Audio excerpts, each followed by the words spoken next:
دھماکہ ابتدا سے آج کل انشے سیریل دوسرا انشا شارق علی ویلیو ورسٹی۔ گرم چائے کا کپ سب کے ہاتھوں میں تھا۔ میں نے پوچھا، کائنات کی ابتدا کب اور کیسے ہوئی سائیکلو؟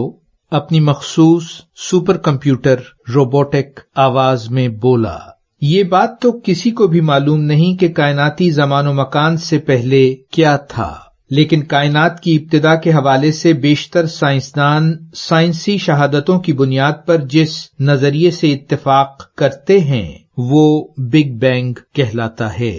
آج سے 13.8 بلین سال پہلے سوئی کی نوک سے بھی ہزاروں گنا چھوٹا نقطہ وقت اور وجود کا آغاز تھا۔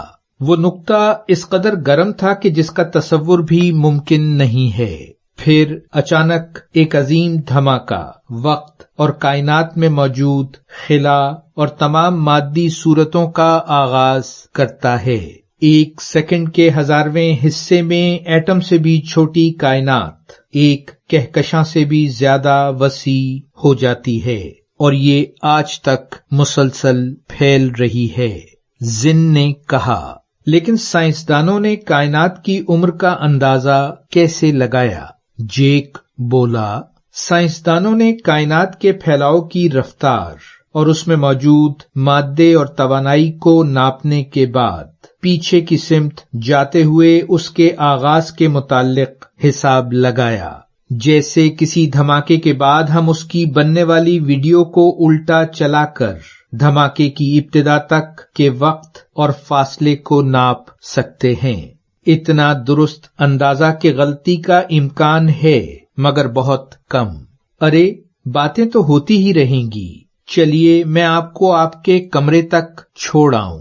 آپ ریسپشن کی دی ہوئی چابی سے کمرے کا دروازہ کھولیے، میں سوٹ کیس اور بیگ اندر لے آتا ہوں۔ تکلف کیسا؟ براؤن قالین والے فرش کے کونے میں چادر، تکیوں اور تہ لگے کمبل سے تیار شدہ بستر، ایک طرف صوفہ اور ساتھ رکھی کافی ٹیبل پر دھرا دیدہ زیب لیمپ، وہ سامنے کھڑکی کے ساتھ ٹیبل اور کرسی، لیپ ٹاپ کے لیے پاور پوائنٹ بھی، وائی فائی اور آرام دہ ہیٹنگ 24 گھنٹے، ساتھ ٹوائلٹ اور شاور۔ کھڑکی پر ڈلا پردہ سرکا کر ذرا باہر تو دیکھیے، ہارس چیسنٹ کے بڑے سے درخت کے پیچھے قرینے سے تراشی ہوئی گھاس کا دور تک لہلہاتا میدان۔ چلیے کمرہ تو پسند آیا آپ کو؟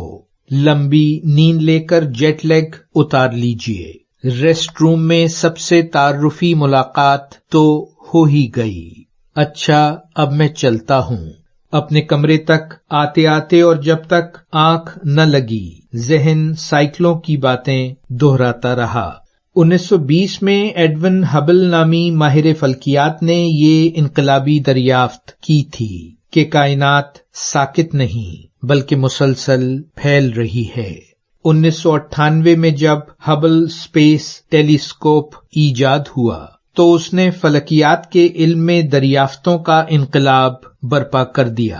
ابتدائی کائنات میں طبعی حرارت جو محض توانائی کی ایک صورت تھی، آہستہ آہستہ ٹھنڈی ہو کر مختلف مادی صورتیں اختیار کرنے لگی۔ مادے کی دو ابتدائی صورتیں یعنی میٹر اور اینٹی میٹر ابتدائی کائنات میں ایک دوسرے کو تباہ و برباد کرنے میں مصروف رہیں۔ کچھ مادی صورتیں اس کشمکش کے باوجود اپنا وجود برقرار رکھ سکیں۔ یہی ہماری موجودہ کائنات ہے۔ نیوٹرون اور پروٹون کی تعمیر کی ابتدا تو پہلے سیکنڈ ہی میں ممکن ہو گئی تھی۔ 3 منٹ کے بعد جب درجہ حرارت 1 بلین سینٹی گریڈ تک کم ہو گیا تو نیوٹرون اور پروٹون آپس میں قریب آئے اور ہائیڈروجن اور ہیلیم کے نیوکلس کی تشکیل ممکن ہوئی۔ 3 لاکھ سال بعد جب درجہ حرارت مزید 3000 سینٹی گریڈ کم ہوا تو الیکٹرونز ہائیڈروجن اور ہیلیم کے مرکز کے گرد اپنا وجود قائم کرنے میں کامیاب ہوئے اور کائنات کی پہلی ایٹمی صورت یعنی ہائیڈروجن اور ہیلیم کائنات میں نمودار ہوئی، اور یوں اس وقت کی پوری کائنات ہائیڈروجن اور ہیلیم کے بادلوں سے بھر گئی۔ جاری ہے ویلیو ورسٹی، شارق علی۔